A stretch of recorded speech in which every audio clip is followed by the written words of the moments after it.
খিদে লাগছে? টাকা আছে 50 টাকা? টাকা নাই? না মুই আর ফাঁকলুম তোর ঠেনে 100 টাকার মাছ কিনি। ও মুড়ি থেকে 100 টাকার মাছ কিনবে, তাই 100 টাকা চাইছে? 100 টাকা দিলে কি খুশি হবা?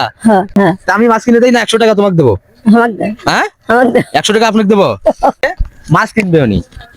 তুমি 100 টাকা ধরো, খুশি? খুশি? হ্যাঁ খুশি হয়েছেন? কি কিনবে এক দে? মাছ কিনে খাবো। মাছ কিনে খাবা? দর্শকের জন্য একটা হাসি দাও, জোরে হাসি। টাকা না আমি গেছি আগে। দর্শক স্বাধীন থাকেন, উনি ওগুলো থুয়ে আসবে, আসে হাসি দিয়ে দেবে। দেখি ওনার হাসিটা আজকে কত সুন্দর হয়।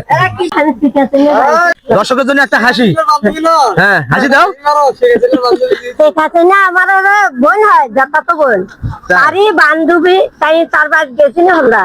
ওই অঙ্কুর আসতে করতে আমরা সিনের বাড়ি যাবো, হাসিনের বাড়ি যা কল চাচ্ছি পানি খেয়েছি, পানি খালি করে বাড়ি। আচ্ছা এখন দর্শকের জন্য একটা সুন্দর করে হাসি হবে, ঠিক আছে? না